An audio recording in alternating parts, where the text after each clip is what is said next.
Hey guys, Hey. welcome back to Real Love Scenario. Real love scenario. Real Love Scenario. We did this in a former episode. Y'all never got to see it, but I'm gonna say it again. We got like 12 minutes in, 14 to be exact. 14, Yeah.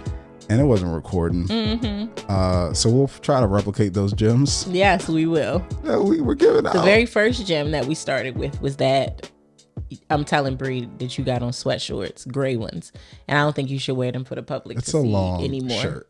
Wait, ladies, we gotta cut this. We gotta shut this down It's a right long now. shirt. Don't let these men wear these gray sweats outside this summer. Shut it down. What's the equivalent to that? Sundresses, leggings, Sundresses. sundresses Yeah. with the right. Sometimes y'all don't wear nothing under them sundresses. Yeah, most of the time. Most women don't. And moving right along. Yes, to our real love scenario. All right. So it says, hey, y'all, it's Marlowe from Philadelphia. Hey, Okay. Marlowe from Philly. I'm at a crossroad in my relationship and I don't know how to fix it because I've been hit with an ultimatum. Doom, da, doom. I've always been a hardworking man, often having more than one job during my 3-year relationship with my girlfriend. But between COVID and my company's relocation, I'm no longer working. And instead of going back into the field I was in, I'm trying to explore entrepreneurship, and it's not going as well as I hoped. My girlfriend has been really patient with the situation in every way, but she recently said she can't keep waiting for things to come around. We've had arguments because I feel like she's not being understanding. And this week she said, I'm taking this much too far and I'm not being understanding of my obligations to her in this relationship. Please tell me what to do because I don't want to lose her.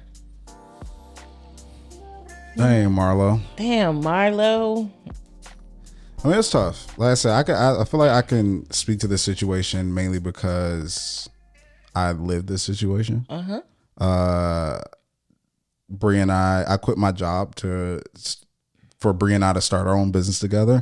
And then I took in Bree when she didn't have any income or cash flow or anything like that to take care of her as she tried to figure out what she wanted to do with her business. But what do you think? Let's get your opinion first on this situation. I understand for sure both sides of it. Okay. And I think more than anything, I'm probably going to speak from the girlfriend's perspective because what she said was very interesting to me. She said she's being understanding, but he's not being understanding of the obligation that he has to her in the relationship. And, you know, I've personally been in that type of situation where it's like, you express and communicate to me you want to do something different, For sure. whatever that is. Or maybe you're going through something, you're stressed, or you're just not showing up like you normally would.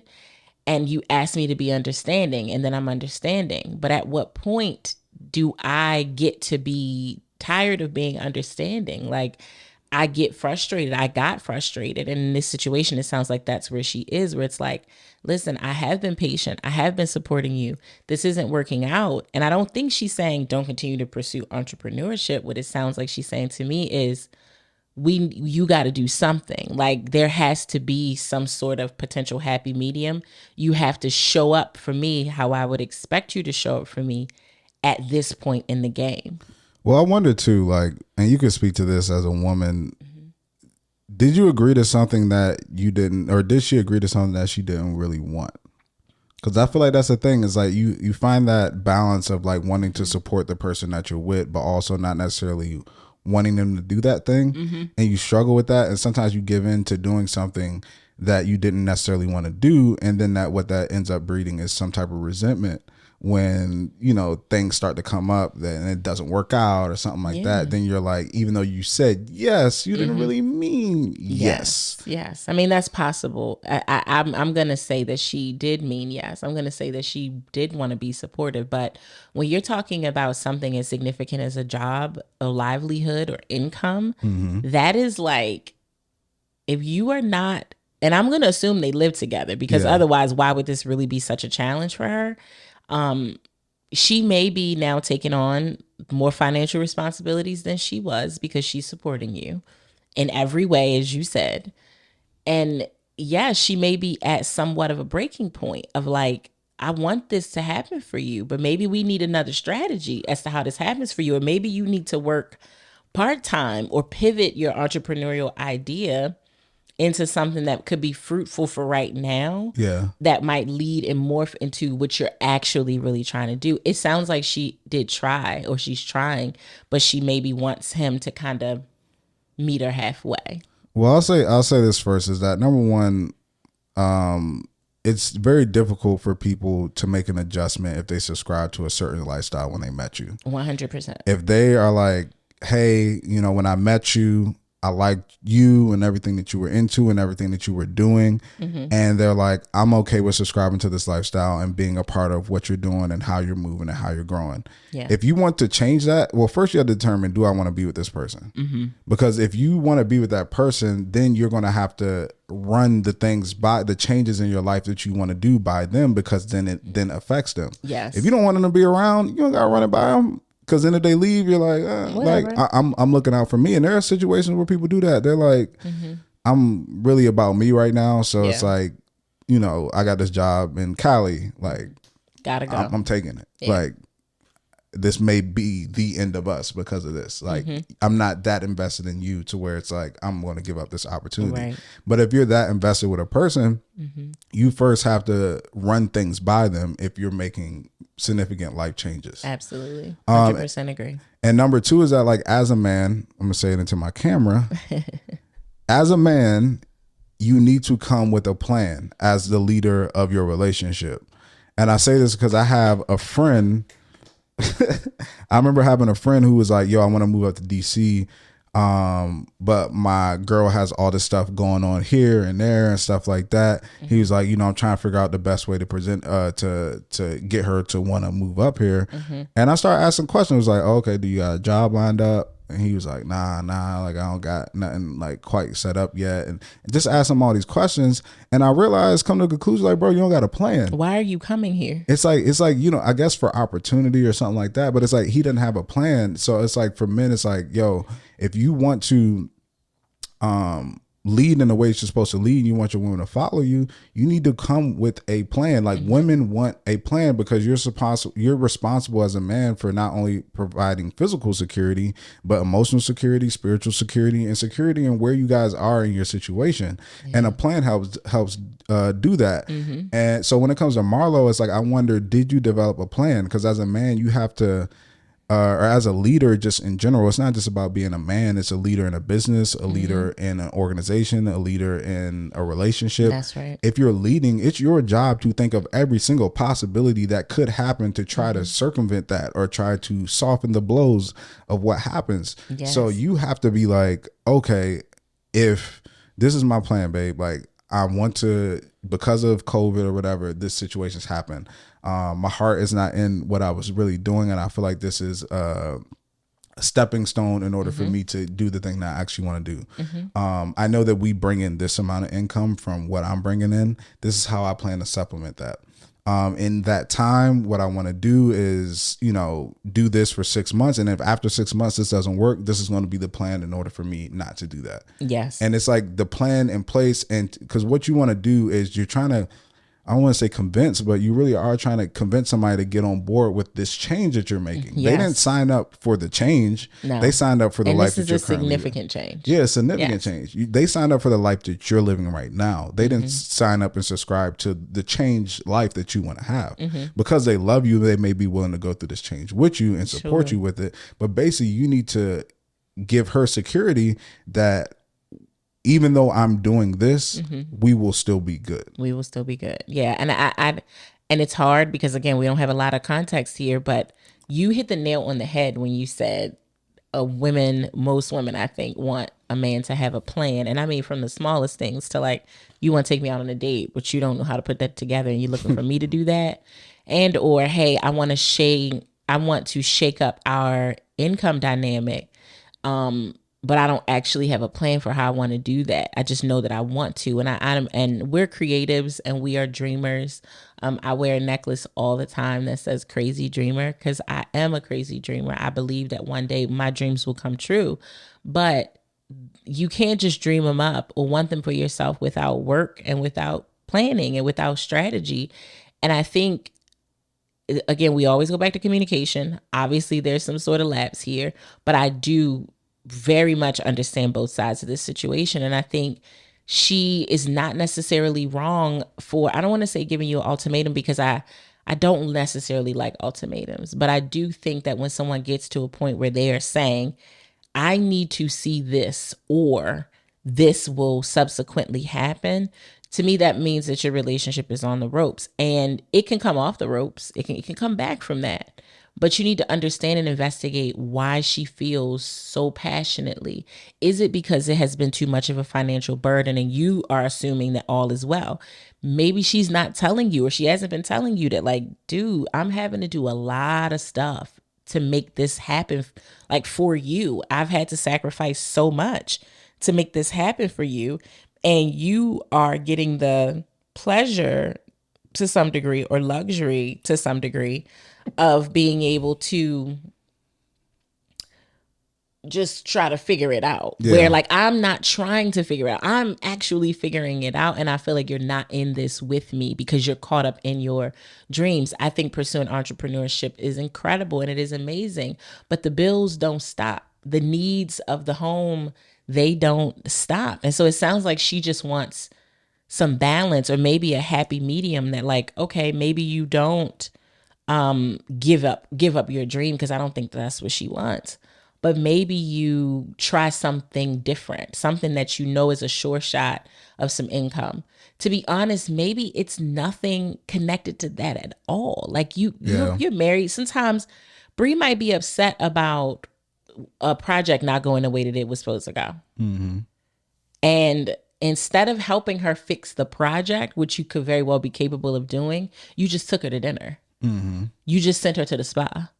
You just did something to say, I see that you're struggling. I see that this is hard for you. Let me just do something to make you feel like I see what you're doing. I'm thankful for what you're experiencing. And I appreciate the sacrifice that you're putting in for us. So that could actually be part of the problem, that he's so caught up in trying to work his situation that she could feel neglected in all ways. Yeah, and that's a great example. And I don't know why Issa and, like, Lawrence popped in my head, like that situation, kind of similar. It's not, you know what I'm saying? It kind of reminded me of that for sure. Shout out to Rhonda for getting me hip with Insecurities. Yes, like, I watched it a lot later than people did. You basically watched it when it went but off. I got to watch it all the way through. You did. So and you that loved was great. It. I did. I love it. Yeah. She's amazing. Both as an actress and as a creative and just everything. Yeah. But call us, Issa. Yes, please do. No, but in that situation, I feel like everything you said was, like, super, super powerful and, like, relevant. Go ahead, hit me with it. Go ahead, I'm ready. You know, I like to tussle a little bit. No, it's not. It's not really like a butt situation. Okay. I mean, I feel like she has to also, like, let me say this. A lot of times people have trouble communicating effectively. Mm-hmm. And it's like a thing of what somebody says sometimes isn't actually what they're saying. Mm-hmm. And I think that even though it feels like an ultimatum, you have to listen to what she's actually saying to you. Yes. Framing it in an ultimatum may be the best way that she felt like she could express how she's feeling. Mm-hmm. But you have to really look at what she's actually saying to you. What she may really, like you said, it's multiple things. What she may be saying is just like, hey, like, what's the plan? Mm-hmm. Like, what's up? Like, what's the plan? Like, mm-hmm. I understand that you're pursuing this thing and I know what you wanted to happen, but now we're in this situation. Like, what's our plan moving forward? Like, I'm accustomed to this specific lifestyle. We were doing this, we were doing that. Mm-hmm. It doesn't seem to be working how you hoped it would work. What's the plan? Yeah. And the ultimatum, it sounds a lot worse. It's like, yo, I'm leaving or whatever. But basically, it's just almost like a cry for help. Like, I just want you. It's like shaking somebody. Shaking you up. Yes. Like, yo, like, I don't think you understand how much this is affecting me. Mm-hmm. Like, you have to, like, understand, like, this is not something slight for me. It's a real problem. Yes. It's a real problem. And I want to give, like, my personal experience because I feel like that would help people in this situation. Absolutely. So for those who don't know, when Brie and I first met, this was around like 23, 24 years old.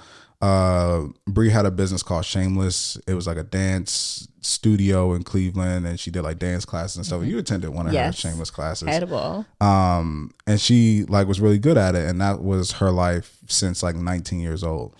When she decided to move here, she did it to expand her business. She moved into an apartment, which I told her was too expensive, but she decided to get it anyway. And when she moved down here, she decided to close her studio in Cleveland, and that was her main source of income. So basically, make a long story short, she had a struggle with like having cash flow or any type of income. So for me, I was like, listen, you know, you're trying to figure things out. This was like 3 or 4 months into the relationship, which is insane now that I think about it. I was like, just see, I said that on the last episode. Yeah. Sometimes you move fast and it works out. That's true.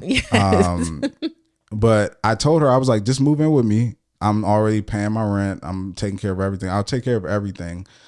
You just need to pay your bills that you have, your car note, your cell phone bill. And that was really it. Like, just take care of that, and I'll take care of everything else. And that's what we did. She moved in. I was taking care of everything and whatnot. But then I was like, yo, you need to get a job. Like, you need to work. And the biggest thing for me was that, like, I just wanted to see, like, even though this is something that you don't want to do, will you do whatever it takes to make sure that you're good? Yeah. And to make sure that we're straight.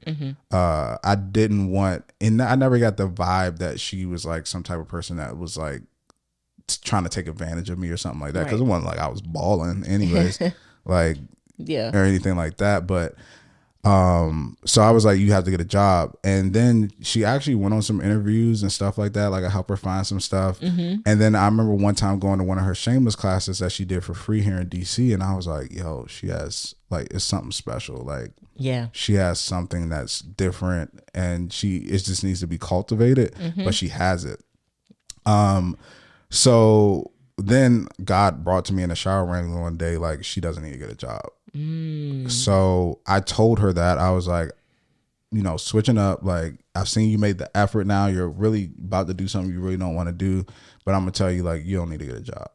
Like, I'll help. I'll take care of it because I believe in you. I've seen what you've been doing and stuff like that. So fast forward, then we're on a walk one day, and I used to see how she used to help people with their branding, websites, flyers, stuff like that. And I saw how she was able to build a brand for her Shameless via social media, her business Shameless in Cleveland. And I was like, I think you should start a business out of this. Even if it's consultation starting at $50, like, you don't have to worry about nothing. I'm not expecting that income, but I think that you should build this thing up because I think you'd be really good at it. Then I was like, actually, if you take my business and marketing and sales background and pair it with your ability to do this skill, we could make a business out of this. And within 3 months of us doing that full time, I quit my job. And that's where this kind of situation, I guess, kind of matches up, is that there was a while that I was helping Bree and taking care of her and believing in what she was doing. But then there was a point to where I was like, okay, we made just as much as I made in my job. Like, I'm ready to like leave my job because I'm not loving it here and whatever. And at that point, she wanted to be supportive, right? Because it's like, who wants their person to do something they don't want to do? Of course. Who wants to come home to somebody who's not happy doing what they want to do? No one. Yeah. So it's like, I want to support, but then also for her, it's just like, yo, we just started this business, and even though it's going well, like, you're our main source of income and you're taking care of everything. So now if you leave, it's all on me or us in a sense you don't have a fallback. There is no fallback. Yeah. So that's scary. So even though she said yes, you could tell originally it was like kind of reluctant, like, yeah, like, yeah, sure. Yeah. But the thing is, which I'm putting what I practice into what I preach, is that in that I came up with a plan. I said, listen, I'm 23 years old. I have 2 years left on my parents' health insurance before I actually have to get my own health insurance. Boom. I have 120 hours of vacation left, and that gets paid out fully. So that'll cover the next 2 months of our bills. Then I'm going to empty out my 401k. It's already fully vested. I've been doing it ever since I've been working. I'm going to empty that out. Worst come to worst, if things happen and it doesn't work out if I start again at 25, I can start on my 401k and it'll still be solid. So basically I'm saying I have 6 months of income for us that we don't have to worry about anything. Bada And bing, it's just bada about, boom. it's all about cultivating and growing the business. So that money that we have from the business is just extra income because we're covered for the next 6 months. And if worst case scenario, something happens and it doesn't work out, I will go back to work, and I have this profession and the skill set and the resume to pick up a job just like that. So I had a plan so that in what I did provide security in her mind, and in what we were doing, that even if things don't work out, like we're still good. Or even with, you know, everything that's Dre's doing, he made sure that we're going to be good, you know, for a certain amount of time. And then if it ever gets to a point that it's not good, he said that he's going to go and do what it takes in order for at least us to get back to the life that she actually subscribed to when she first met me. Yeah. And I can't imagine that half of that happened in this situation. I know that all of it certainly didn't happen, but where I was about to latch onto something you said, and I was like, Lord, hold it. Don't forget it, is exactly because when I read this, I felt like it is like when understanding meets obligation. Like, what do you do? And I think you basically said it. You prepared for when we get up against a situation which becomes obligatory. Like when we get up against a situation where cash flow is not there, this is not working out, but we still have financial obligations to debtors, like the rent, the mortgage, the card, like those are obligations. And while it sounds great and it's amazing to pursue your dreams, those companies don't care how you pay them. They don't. They require you to pay them because you agreed to hold that obligation with them. They gave you something and they expect something in return. And I think that is the biggest piece that's missing here, is that is what she is saying. I'm giving you something, but I feel like we should have had a plan and come to an agreement so that I can feel like I'm getting something while giving you something. And you and Bree's situation, at different times, you both had to be understanding. You had a plan that had contingencies in it. Like, okay, but if it works, then this. But if it don't, then that. And I'm going to be the one. I'm not going to come to you 6 months from now and be like, well, I know I said that I was going to be the one to get the job, but you get the job. Yeah. You know, and I even think when you talked about, you said you need to get a job. You told her that, like, you need to work. Like, I know what you're trying to do, but you need to work. Although God later told you that that's not what she should be doing, when you said that to her, she made efforts to go and do exactly that. She went on interviews. She said, you know what? He's right. I do need to, at the best, well, not at the best, at the minimum, I need to show him that I am committed to this relationship, and I'm also committed to do whatever I need to do what we agreed upon, which was, if I moved in here with you and you took care of all the overall bills, I would take care of me. And that's all you're asking me to show you right now, is that I'm going to take care of me. So let me go and do these interviews. I think that is why I very much, in this situation, not a matter of siding with, but I understand where the girlfriend is coming from, because it sounds like she's saying, you got to show me more than what you've shown me. You got to give me something that I can hold on to. And while you were able to get this message from God, but before she got a job, Bree was well within the process of going ahead and getting a job, bringing in that income, but still working through what she was going to do with Shameless, what you guys were potentially going to do with All About It. That is the difference here. I do think there are obligations in relationships. I do think that while you should have a lot of understanding and grace, there are still some expectations and some requirements that need to be met, even not while you're going through it, but be realistic about how long you're expecting somebody to go on this journey with you, where there's this massive deficiency and I'm supposed to just be like, no biggie. Yeah. I don't need that. I don't need you to help me with these bills. For sure. Ever. Take your time. 10 years in, I still got it. It's like, that's not realistic. I think that this is an underlining thing going through this situation that I don't think that plays a huge factor that I don't think many people think of when it comes to a situation like this, is you have to understand how to judge what fairness actually means in a relationship. And what you don't want is petty fairness in your relationship. And this takes time. Like it takes you accepting your partner, you being okay with, you doing things, but they can't do it, or the other way around, in order for you to feel like comfortable with this. It takes time. Yeah. And I'll give an example. Something as small as like, I don't like when I'm in the car with Bree and she sprays all her perfume in the car. Like it messes with my nose. It's like too strong. And so I'm like, yo, I need to get out first, and then you can spray yourself. Or when we get out, just spray yourself and put it back in your purse. However, I can do it in the car because it doesn't bother her.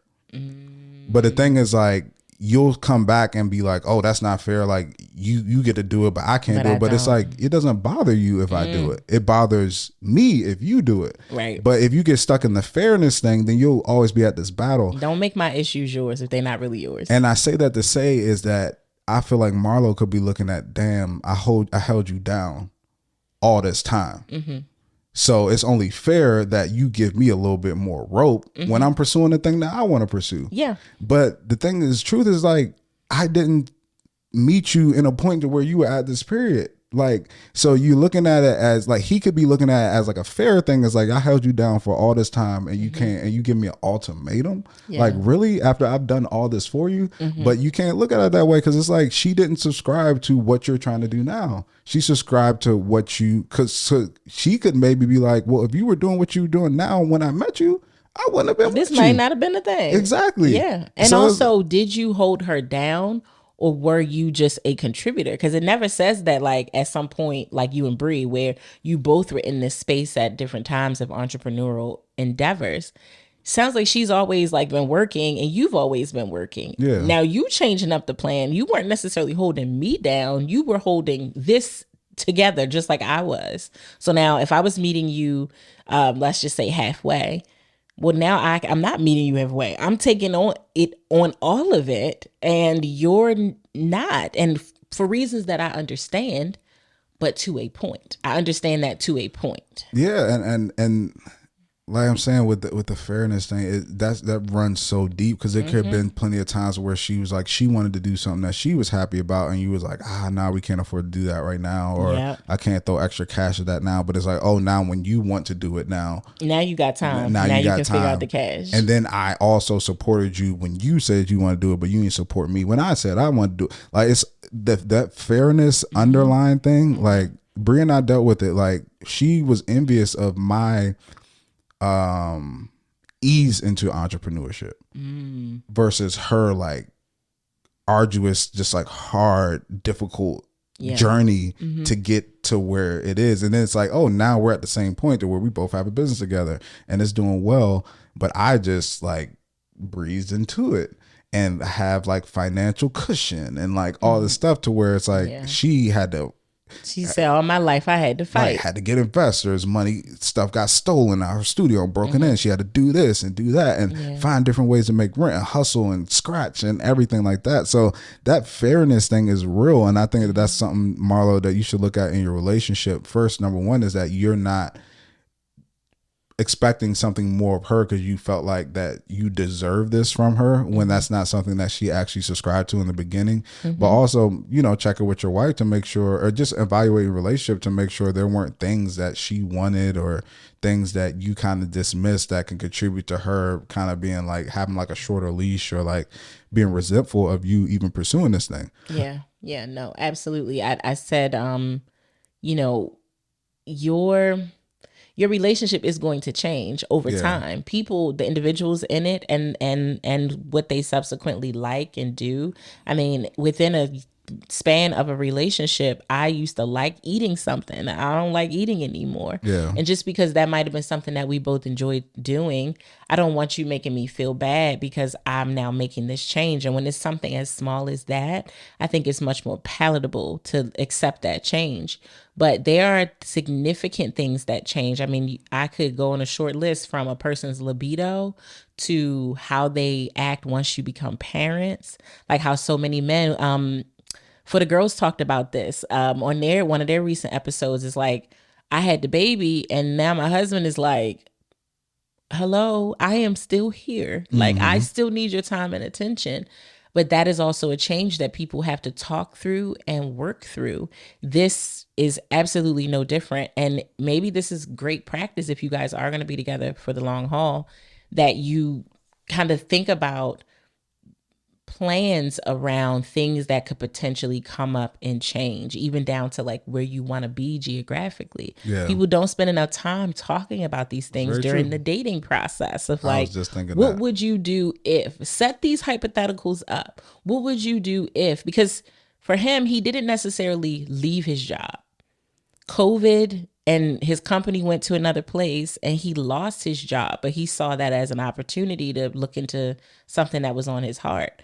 So it's like, maybe you should hypothesize, if that's the right way, but you should set these situations up. Like, what would you do if this, or if I wanted to do that, or if I tried this, or, how would we navigate if your libido changes? Is that a deal breaker? Is like what will happen in these things? And all you can do is guess, because you don't know what you're really going to do until you're in a situation.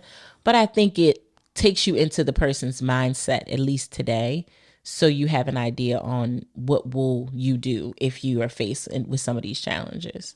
No, I agree. And one thing I was thinking of is that you can't expect somebody to live their life off of what something could be or a what if. Yeah. I mean, even if you do become super successful at what you're doing, you can't expect, like I said, your job as a man is providing security. It's like, how am I going to feel secure in, well, if this happens and if this happens, then, this is where we could be. It's like, that's a lot of ifs. That's a lot of shoulda, coulda, wouldas, baby. That's a lot of like, there's nothing concrete in what you're saying at all. So you expect me to be comfortable with that? Like, that's the difference. It's like, I can kind of hang on or be with you during this transition, but for this to be our life, like, you expect me to be comfortable with this? And it's like, no, I can't be comfortable with this. I can't be comfortable with instability. And that's what a lot of women look for in a man, is instability. And then the thing is that I think too, and we talked about this, I think when we were talking about like dating a man who makes less than a woman or something like that, is that a woman doesn't ever feel like she has to take care of her man. Right. Right. It's like I don't mind if you make a little less and you can take care of what you have going on or what you're supposed to take care of. But the point to where I have to start stepping in and taking care of you, then it starts to add a different dynamic to the relationship. And like I said, if it's a transition period, that's one thing, to where it's like, we're transitioning. I understand the plan. I understand what's going on. But for this to, I think that's the change. It's like, this went from transition to starting to now become our reality. And I'm not liking that it's starting to become our reality. It's going, that's what she said. You taking it too far. Yeah. She said to him, you're taking this too far, Marlowe. I need you to reel this back in, because and I think you can very well get lost in chasing it, because it does feel like, but I'm so close. I've put in so much work. I've been hustling for 6 months. I've been reading. I had a meeting with this really important situation, and I'm just like, I'm right there. But for you, it feels like giant steps towards your goal. For the person who is having to be understanding, it feels like baby steps.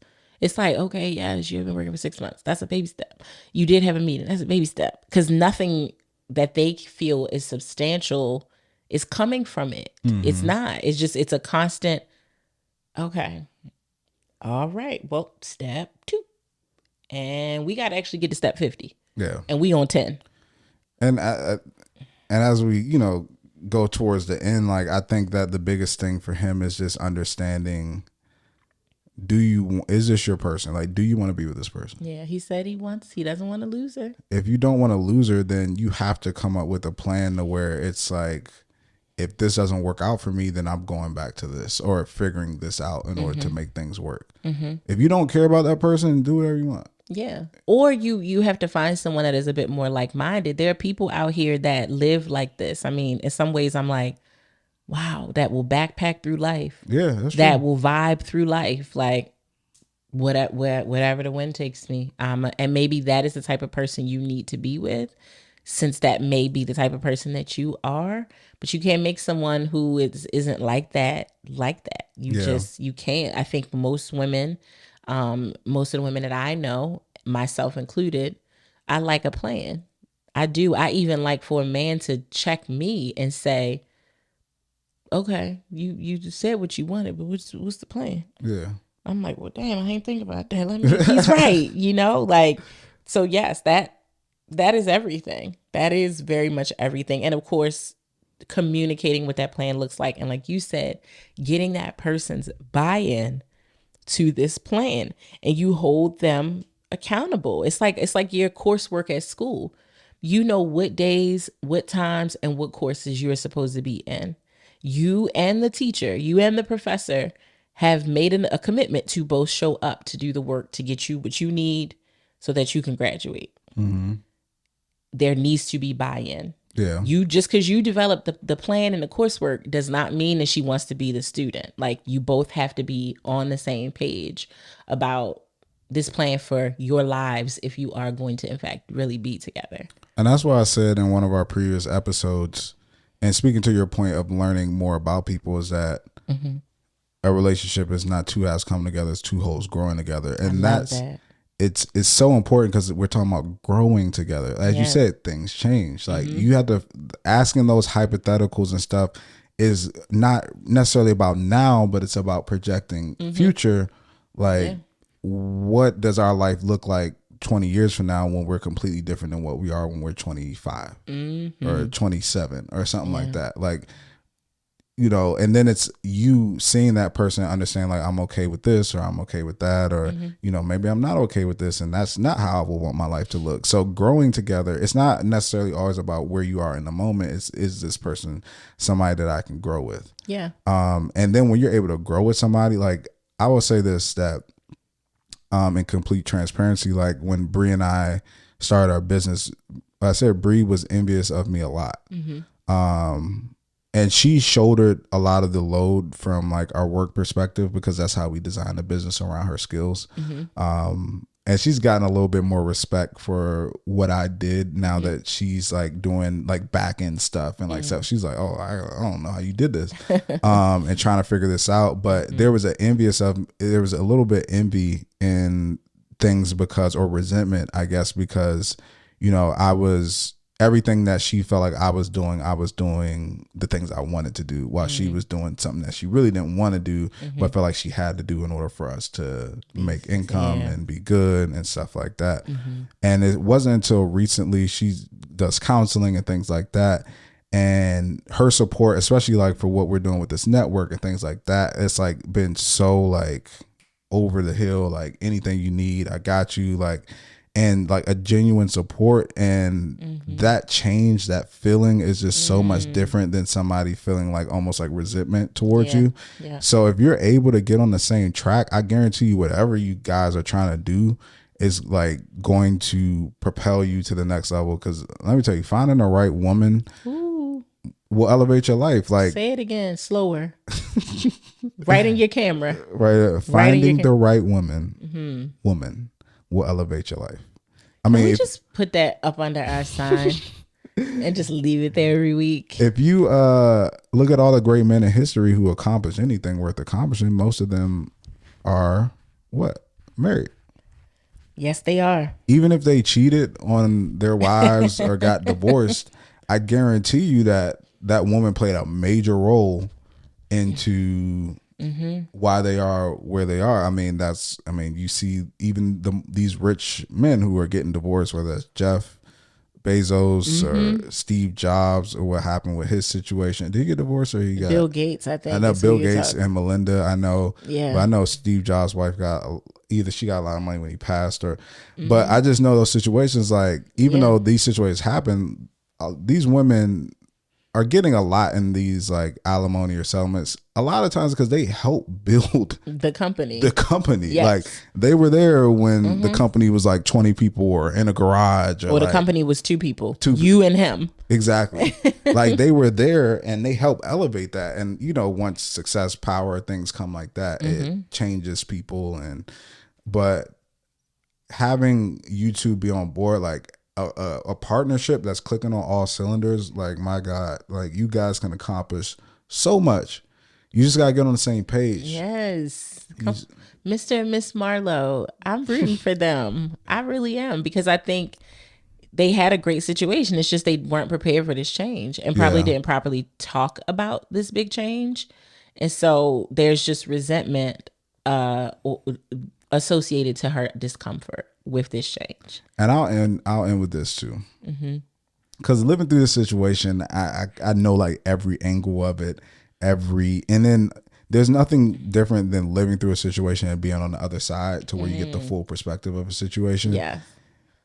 When you have people advise you, make sure they're people who are actually in relationships, and people who've kind of operated in a situation like this, because I feel like a lot of times you can explain, especially like Mrs. Marlowe, you can explain something to a friend and they don't necessarily grasp like the situation to where they can be like, oh, and he did what? And he doing what? And like, you know, somebody can make you kind of have a mindset towards something that you don't really have, and make you see something in a way that's like, oh, like he trying to play you, or like you're getting, you know what I'm saying? Getting in your head. Is people can get in your head a lot of times when you're dealing with things, and that's just in general. Whenever you seek counsel on anything, make sure you're seeking counsel from people who like are worth giving counsel. Yes, and can speak from real experiences. In most situations. And also, I've learned giving advice, but also getting advice. I've learned that just because somebody gave me advice, I don't have to take it. No. Just because that's their perception of my situation, I don't have to take that. Okay, cool. You know, I have actually a couple friends who really resent when people give them advice about things that they are talking about. So like, you brought this situation up, and then the person that you're talking to says, oh yeah, when I went through that, I blah, blah, blah, blah, blah, blah, and you get upset. It's no need for you to get upset for them giving you advice. Just don't take it. Yeah. It's okay. Like, because that's just what people do. That's a huge way of how we bond over our shared experiences. So even if your friend is trying to get in your head, you got to have that force around your brain to say, I hear what they're saying. That might be what they would do if they were in this situation. I disagree, and that's okay. Yeah. You and your friends do not have to see everything the same way. Or they don't understand the context. Like, it's very difficult to give somebody 3 years worth of background into weighing into your situation. You know what I'm saying? It's like you talk to somebody for 5 minutes and tell them the current situation, that might be a certain way of looking at it. But then if you give the context of 3 years and everything that they did when you needed this and you did when they needed that, like, it gives so much more context in the situation, which makes it like a little bit more, you know, challenging or something to understand. So yeah, I guess my final advice to Mr. Marlowe is come up with a plan. Like, you got to talk to her. You can't expect her to subscribe to the lifestyle that you want to live now when she was, you know, accustomed to what you were doing before. Yep. So make sure you have a conversation with her. That's always like the end thing is communicate, right? That is the consistent theme. Yes, communication. It's really everything, and we got to do a better job at doing it with intention and before things, as often as you can before things become a problem. Yeah, and you can't be scared. Don't be scared to. Be scared. A lot of people are scared to have the hard conversations. No, trust me. And don't be scared to. And even though we're not talking to Mrs. Marlowe, like, encourage your girl. I was about to say your wife, your girl, to be honest. Like, listen, I don't want you to say what I want to hear or anything like that. Like, just tell me how you really feel, like, in a respectful way. Like, but just let me know, like, how you really feeling. Tell me the truth. And she may tell you, like, I want you to do what you want to do, but like, I don't like this alternative lifestyle that we're living where we can't do the things that we used to do. Yep. And that's honest. That's real. And you got to prepare yourself to receive that because you asked for it. Exactly. And then now the conversation has started. It's like, okay, what is this happy medium for us? What things do you miss? I used to get my massages every week, and now it's like we can't do that anymore. Cause, you know, what are the things? Like, there may be things that she'll work with you on and be like, if I can just do this, if I can just get this and this, I'll be like, good. This will work. Yeah. Reciprocity, respect, and openness to receive. I said that on another episode. That's it. For sure. You gotta be prepared to take. I would rather my feelings be hurt, and then this will be the last thing I say. I would rather my feelings be hurt with your honesty than for them to be hurt because you withheld the truth from me, and then it came out in your behaviors when you had the floor, to be honest. Yeah. I just tell me the truth now, let me process it and deal with it now and get through it, but also love and really respect you for just being honest with me. For sure. Yeah. I just need to know where you're at. Yes. Like, where you at with it? Where you at with it? That was a good one. That was a good one, Marlowe. I've been in that experience, so I hope that and you came through it. You guys came through it. Yeah. A living testament that with patience and communication, it can work out. Mm-hmm. Just slide in Dre DM. See, I don't know if he gonna talk. Let me say something about DMs. Which I do not. This is DM etiquette. I know what you're about to say. Do you? I think so. If you ever DM, this is not just for me, because I've talked to a lot of people, whether that's celebrities, anything like that. Most people see your DMs. Mm-hmm. I will say that. Mm-hmm. People act like they don't see it. A lot of people see your DMs. Yes. If you don't know somebody, stop starting with, hey, how's your day? Hey, what's up? How are you? You don't know them. Get straight to the ask, because they're not going to respond to somebody they don't know and be like, hey, my day's going fine. How's your day going? They're not going to do that. Just ask the question. I hate when people DM me and they be like, hey, and that's it. I don't know you. I'm not answering or like, but see, there's somebody that would say, because I don't like when people just ask a question and don't speak. Just put it all in one message. Hey, yeah, I have a question for you. Yes. That's fine. Like, yes. One message though. One. Like, don't send that hey and let it sit there. Like, people will say hey and just don't respond. Yeah. And it's like, what do you want? Like, it may I don't be something, know you, dog. Like, I'm not going to respond to a stranger on social media that's just like, hey. Why? Like, and I'm okay, and this is going to be a different episode. When we launch a show about friends, I was just talking about this the other day. I'm completely okay with a lot of my relationships now as an adult being transactional. Like, ooh. He said what he said. I don't need a lot of I ain't with the small talk. I don't need a lot of new friends. You know what I mean? It's like, what can you do for me? What can I do for you?